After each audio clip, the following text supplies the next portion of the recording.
오늘 주시는 하나님의 말씀은 신약성경 베드로전서 2장 말씀입니다. 신약성경 378쪽에 있습니다.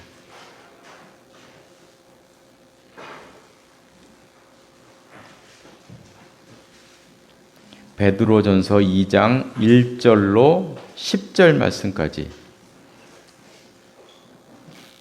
1절로 10절 말씀까지 한 절씩 교독하시겠습니다. 제가 먼저 베드로전서 2장 1절 말씀을 읽겠습니다. 그러므로 모든 악독과 모든 기만과 외식과 시기와 모든 비방하는 말을 버리고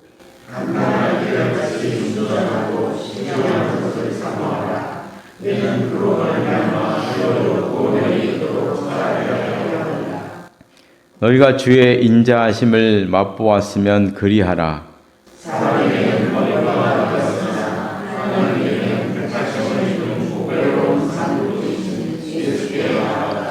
너희도 산돌같이 신령한 집으로 세워지고 예수 그리스도로 말미암아 하나님이 기쁘게 받으실 신령한 제사를 드릴 거룩한 제사장이 될지니라.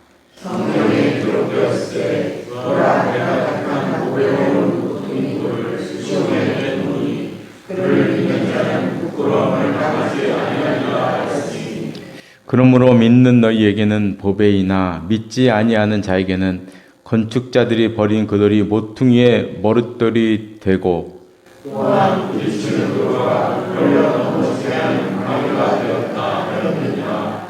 그들이 말씀을 순종하지 아니하고 넘어지나니 이는 그들을 그렇게 정하신 것이라. 그러나 너희는 택하신 족속이요 왕같은 제사장들이요 거룩한 나라요 그의 소유가 된 백성이니 이는 너희를 어두운 데서 불러내어 그의 기이한 빛에 들어가게 하신 이의 아름다운 덕을 선포하게 하려 하심이라.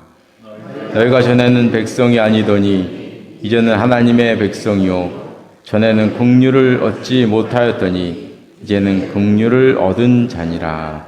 아멘. 이 말씀이 하나님의 은혜가 함께 하시기를 바랍니다. 오늘 본문 2절에 보면 갓난 아기들 같이 순전하고 신령한 젖을 사모하라. 그래서 구원에 이르도록 자라가라 이렇게 말씀하고 있습니다. 모든 생물에게 중요한 것은 성장하는 것입니다.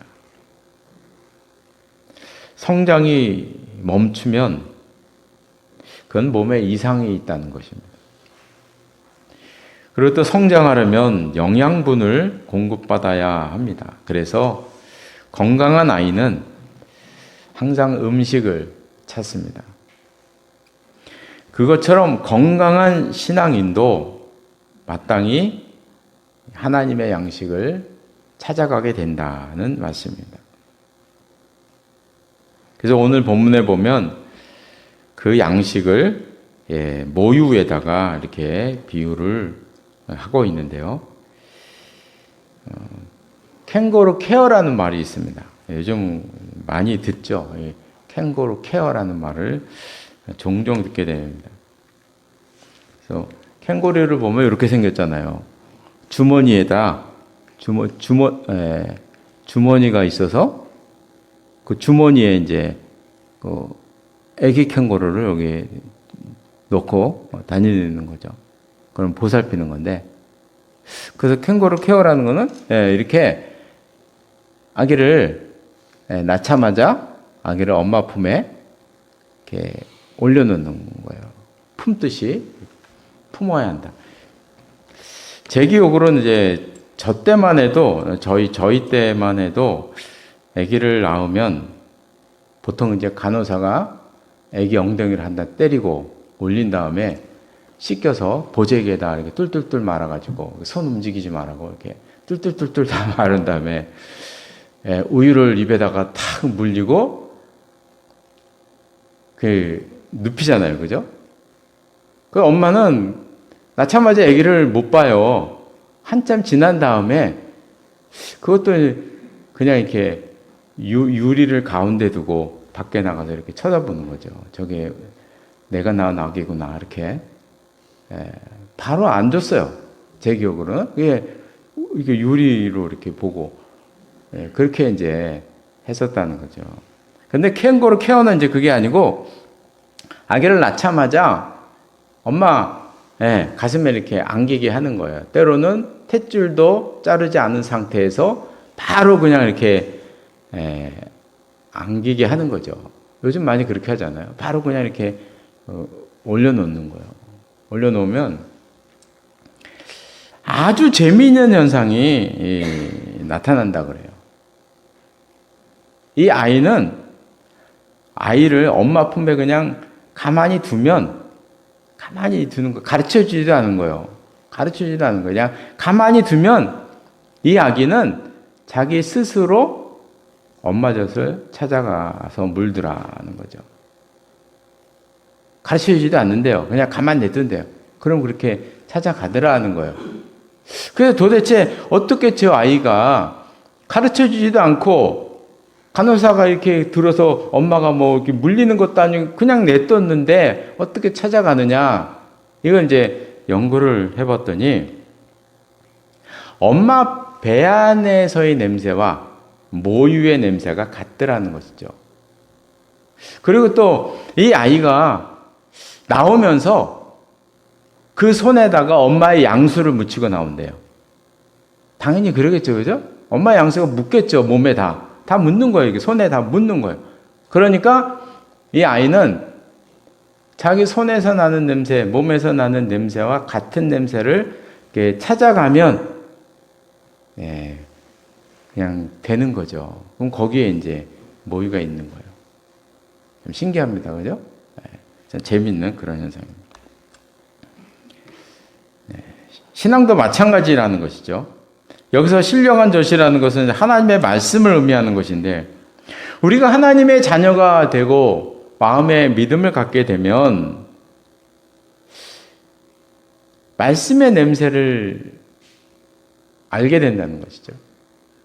그게 얼마나 중요한가 하는 것을 스스로 알게 되어서 그래서 스스로 말씀을 그리워하게 되고 결국에는 성경을 읽게 되더라, 찾아가게 되더라는 것입니다.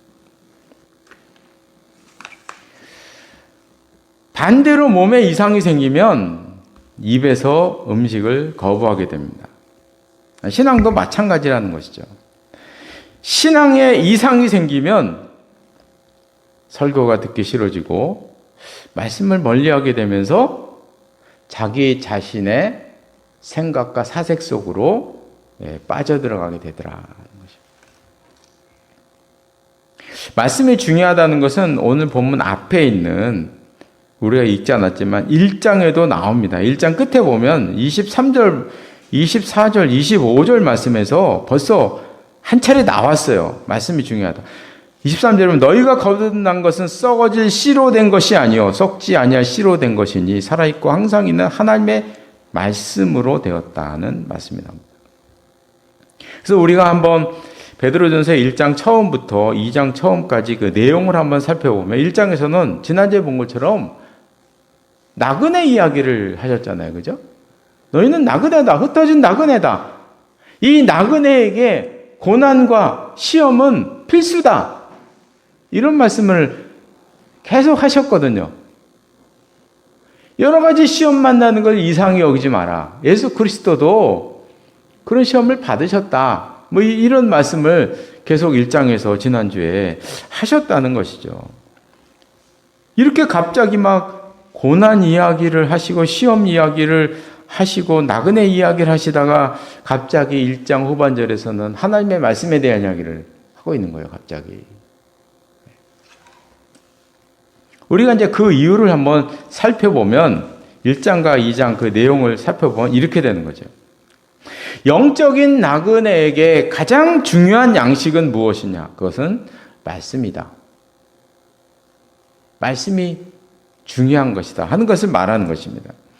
이 나그네가 당하는 여러 가지 시험과 고난을 이기는 힘이 도대체 어디서 오느냐? 그것은 말씀에서 나오는 것이다. 그래서 하나님의 말씀에 대한 이야기를 하고 계시는 것입니다. 이런 영적인 양식에게 가장 중요한 것은 오늘 본문에도 나옵니다. 순전하고 신령한 젖을 사모하라. 가장 중요한 것은 순전한 것입니다. 순전한 것이 가장 중요한 것입니다. 다시 말하면 순수한 것이 중요한 것입니다. 그래서 저도 지금까지 신앙생활을 하다 보면 하나님의 말씀은 순수한 것이 곧 신령한 것이고 순수한 것이 능력이고 힘입니다. 신앙의 힘은 어디서 나오느냐? 그건 순수한 것에서 나옵니다. 순수한 신앙을 가진 사람이 진짜 능력 있고 힘 있는 것이에요. 그래서 오늘 보면 1절에 보면 이런 말씀을 하십니다. 모든 악독과 모든 기만과 외식과 시기와 모든 비방하는 말을 버려라고 말씀합니다. 한마디로 말하면 우리가 순수하고 신령한 하나님의 양식을 얻기 전에 인간의 냄새를 제거하라는 것이죠. 인간의 냄새를 제거하라는 것입니다. 인간의 말이 섞이면 그 말씀은 그거는 변질되는 것이죠. 가증한 것이 되는 것입니다. 무엇인가 섞이면 분별하기가 대단히 어렵습니다. 그래서 우리가 이단을 분별할 때 참 어려운 부분은 그들도 말씀을 인용한다는 게 제일 어려운 부분이에요, 사실이요. 우리 성도님들이 이제 본격적으로 연구한 신학교를 다닌 분들은 그런 게 가능하지만 일반 성도님들은 그게 참 어려운 문제거든요. 다 똑같은 성경을 인용하고 있다는 말이죠. 다 사용하고 있단 말이죠. 그러면 어떻게 그걸 분별하느냐? 이것이 가장 문제인데 더 큰 문제는 그들이 말하는 데는 뭔가 섞여 있다는 것입니다. 자기들의 체험이 섞여 있든지 아니면 자기들의 사상과 자기들의 논리가 그 가운데 이렇게 섞여 들어 있다는 것이죠. 그러니까 그 말씀에서 그 논리를 분별해내고 분석해낸다는 것은 이게 쉬운 일이 결코 아니라는 것입니다. 이런 것은 이단뿐만 아니라 이거 우리들의 문제이기도 합니다. 저는 이런 생각을 가끔 합니다. 혹시 요즘 우리들은 순수한 모유가 아니라 이유식을 좋아하는 게 아닌가? 우리들은 이유식을 좋아하는 거 아닌가? 이런 생각을 할 때가 있어요. 그래서 설교도 웅장한 장소에서 하면 뭔가 좀 달라 보이고 이 설교도 화려한 미사 여구와 아주 기가 막히게 감동적인 예화와 간증과 달변에 가까운 말솜씨가 좀 있어야 하고 또 인용을 할 때도 아주 수준 높은 책 내용을 섞어서 이야기를 해야 그래야 은혜 받았다고 하는 게 아닌가. 다 분석을 해보면 전부 다 분석을 해보면 거기에 말씀이 없어요. 말씀이 없어요. 몇 자락 없어요. 전부 다 어디서 가져왔는지 모르는 예화와 간증과 그냥 책 내용과 이것들이 막 그냥 믹스가 돼가지고 뭔 말 하는지를 모르겠어요. 그래서 어쩌라고 이렇게 돼버리는 이런 경우가 이게 너무 많아진 게 아니냐. 이유식을 좋아하는 게 아니냐. 이유식을 좋아하다 보면요 부작용이 생기는데요. 이게 설교자의 입장에서 보면 억지로 감동을 줘야 되니까 그렇잖아요. 설교자 입장에서 보면 매주 홈런을 날려야 되잖아요. 매주. 그럼 어떻게 합니까 그거를? 그러다 보니까 억지로 그냥 감동을 막 만들어내고 하려다 보니 어쩔 수 없이 표절의 유혹에 빠지는 것입니다. 표절의 유혹에 빠질 수밖에 없어요. 제가 이렇게 보면은. 설교로 아주 유명한 목사님이 계십니다. A 목사님이라고 제가 칭하겠습니다. 설교 시리즈로요 수십 권을 쓰셨고 뭐 수많은 책을 쓰셨고 그 책은 행사 때도 할인을 안 해줍니다. 얼마나 잘 팔리는지 할인도 안 해. 그런 책이었습니다. 저도 열심히 그 책을 사다가 모았어요. 읽고 또 읽고 또 읽고 감탄을 하면서 읽고 야 세상에 우리 한국에도 이런 목사님이 계시는구나. 그래서 너무나 좋아했던 시리즈였어요. 너무 좋아했어요. 저도 여러 권을 차서 막 다 꽂아놓고 맨날 보고 이랬었던 책이거든요. 그런데 보니까 나중에 이제 밝혀졌어요. 그 모든 책이 다 표절이더라. 그런 거죠. 그게 이제 어떻게 알려졌냐면 미국의 어느 유학생이 미국 도서관에서 책을 찾다가 너무나 많이 본 책인 거예요. 어디서 많이 봤어요. 그래가지고 그 책을 뒤져보니까 바로 그 A 목사님의 책 표지와 제목과 소제목과 내용이 다 똑같더라. 인용한 게 아니에요. 갖다 베껴버린 책이에요. 그러면서 자기 이름을 딱 세자를 딱 쓴 그런 책이었던 거예요. 유학생이 발견했어요. 유학생이 발견한 거예요. 그 목사님의 책은 워런 워스비라고 하는 그 설교자들은 다 아는 워렌 워스비라는 아주 목사님의 설교집을 통째로 갖다가 시리즈로 다 베껴버린 거죠. 유학생이 나중에 한국에 돌아와서 한국에 와서 그 책을 번역을 해서 출간을 했습니다. 근데 갑자기 그 서점에서 그 출간한 책들이 통째로 다 사라져버리는 거야, 다. 내는 대로 족족 다 사라져버려요. 알고 봤더니 그 A 목사님이 다 전량 사들여버리는 거예요. 왜 사겠습니까? 뻔하잖아요. 그죠? 그래서 이제 어떻게 해서 이제 다 알려져서요, 이제. 그게 이제 숨어질 리가 있어요. 몇 년 지나니까 이제 뭐 동남아내 우리 목회자들 사이에서 이제 다 알게 됐죠. 성도들은 몰라도 다 이제 알게 된 거예요. 표절이구나. 알게 된. 나중에 그분이 다 알려지니까 세미나석에서 이렇게 변명을 하셨습니다. 이건 제가 직접 들은 거예요. 저도 그 책 많이 샀거든요. 돈 들여서. 너무 좋아했어요. 정말. 와, 이런 귀한 목사님이 계시구나. 이렇게 할 정도로 너무나 귀한 책이었거든요. 근데 이제 모든 관심이 이제 그분이 뭐라고 얘기해나. 이런 얘기를 하셨어요. 워렌 워스비 목사님 책을 사용하다 보니 나중에는 워스비 목사님의 인사이트를 내가 갖게 되었습니다. 여러분들도 시도해 보십시오. 그리고 싹 지나가 버렸어요. 여전히 설교 세미나도 그 후로도 많이 하시고. 그래서 저는 그 책을 다 갖다 버렸어요. 못 보겠더라고요. 더 이상 못 보겠어요. 내 책꽂이에 그런 책이 꽂혀 있는 게 너무 수치스러웠어요. 그래서 그냥 다 갖다 버렸어요, 그냥. 참, 용서가 되시나요? 그럼 이 사이트를 갖게 됐다.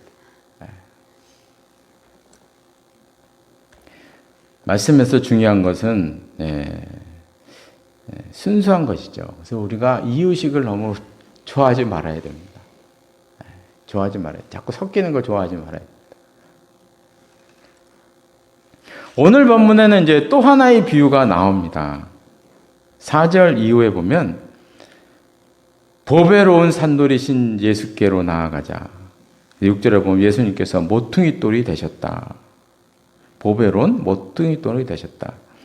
그리고 5절 말씀에 보면 산돌같이 신령한 집으로 세워져라는 말씀입니다. 신앙을 건축에다가 비유해서 말씀하십니다.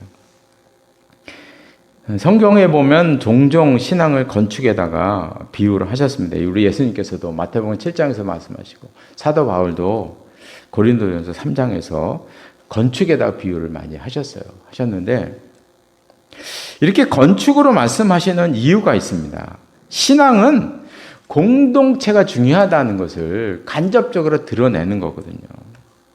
그래서 앞에 말씀들과 우리가 연결해서 생각해 보면 앞에서는 지금 성장을 말씀하셨는데 말씀으로 인한 성장을 구원에 이르도록 신령한 젖으로 구원에 이르도록 살아가라 이렇게 말씀하고 있잖아요. 그러니까 이걸 연결해 보면 우리가 앞으로 이루어야 할 성장은 서로 함께 이룰 수가 있는 것이다. 이 혼자서 이루어 나가기 참 어려운 것이다. 건축과 같이 서로 합력해야 이룰 수 있다. 이렇게 말씀하는 것입니다. 돌이 하나 있으면 건물이 될 수가 없습니다. 지붕이 되는 돌도 있어야 되고 벽이 되는 돌이 있어야 되고 기둥이 되는 돌이 있어야 되고 이 돌들이 있어야 되는 것이거든요. 이런 돌들이 다 합력해서 서로 연결이 되어서 하나의 건물이 되는 것입니다. 근데 이런 공동체성에서 가장 위험한 것, 이 공동체성을 파괴하는 가장 무서운 것은 바로 경쟁입니다. 모두 다 기둥이 되려고 하고, 모든 사람이 다 지붕이 되려고 하고, 이렇게 경쟁하는 것이 가장 위험한 것입니다. 기도하는 것도 경쟁하고, 전도하는 것도 경쟁하고, 출석하는 것도 경쟁하고, 자리에 앉는 것도 경쟁하고, 그런 경쟁의 결과는 성장하지 못하게 만들고 신앙을 갉아먹어서 결국에는 모든 사람이 다 망하게 하는 그것이 바로 경쟁입니다.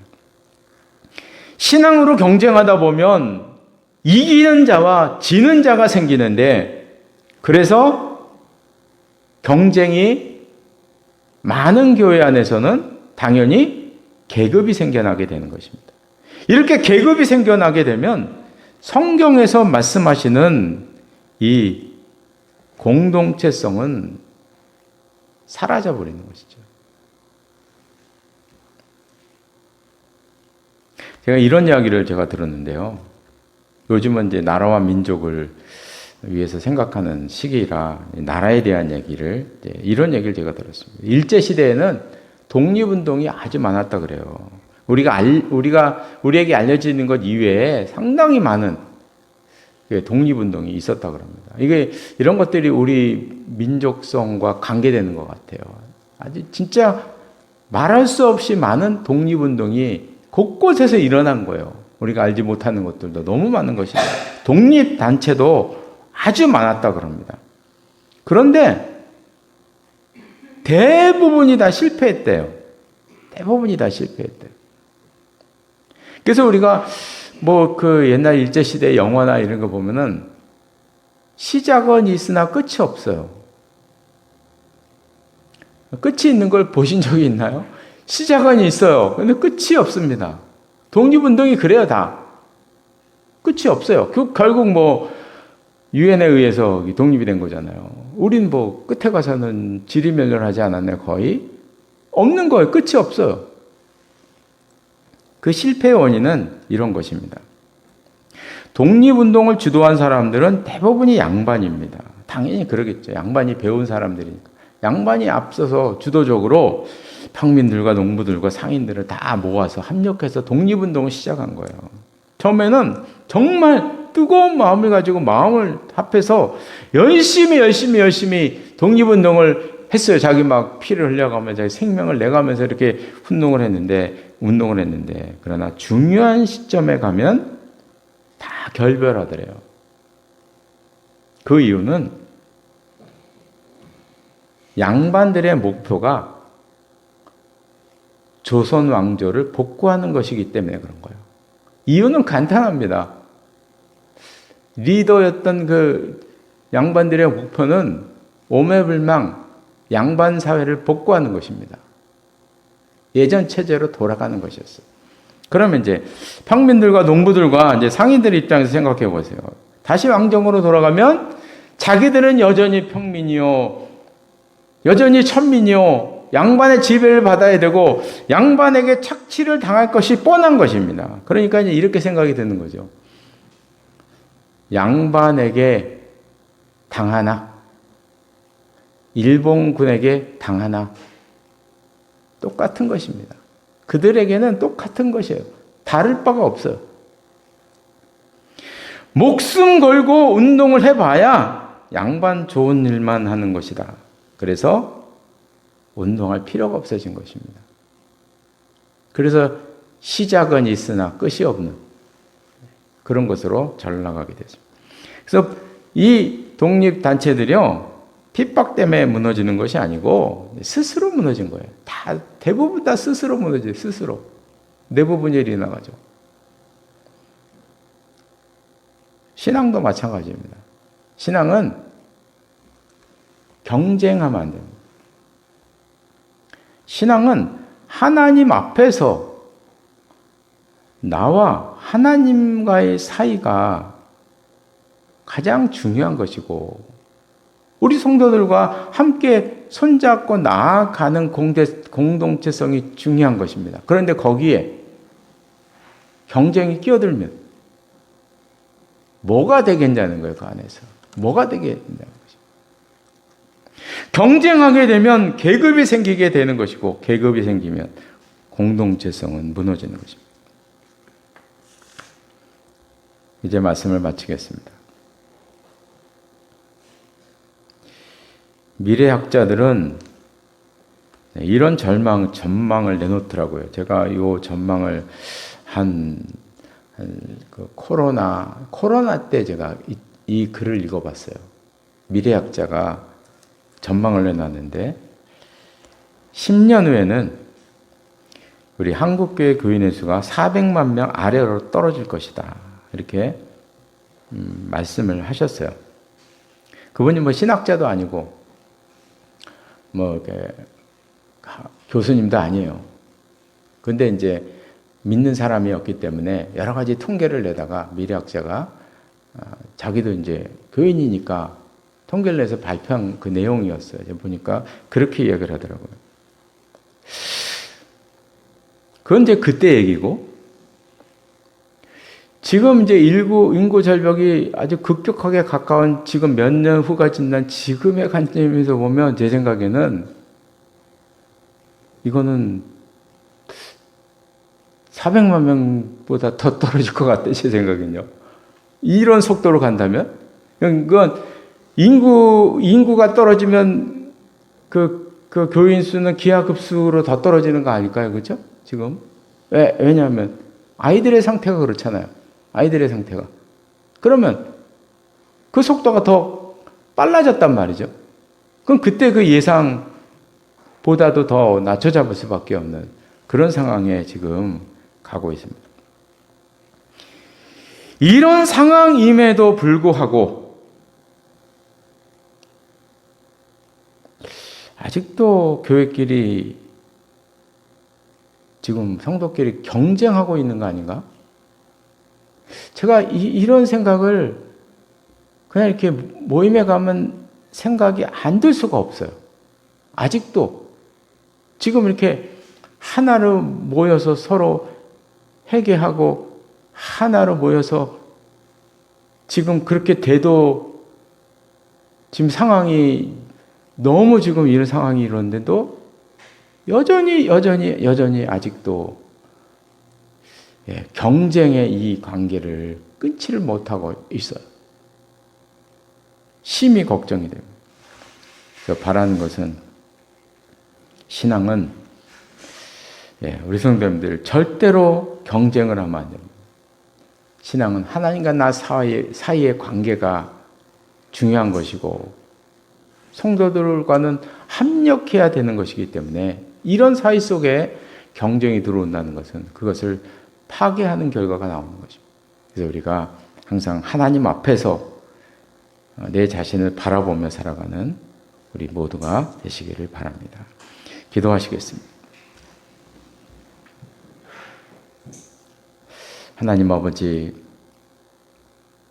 흩어진 나그네로 이 세상을 살면서 여러 가지 시험과 여러 가지 고난 속에 빠지며 살 수밖에 없는 저희들에게 순전하고 신령한 젖을 사모하라, 하나님의 양식을 사모하라 하는 그 말씀을 저희들이 보았습니다.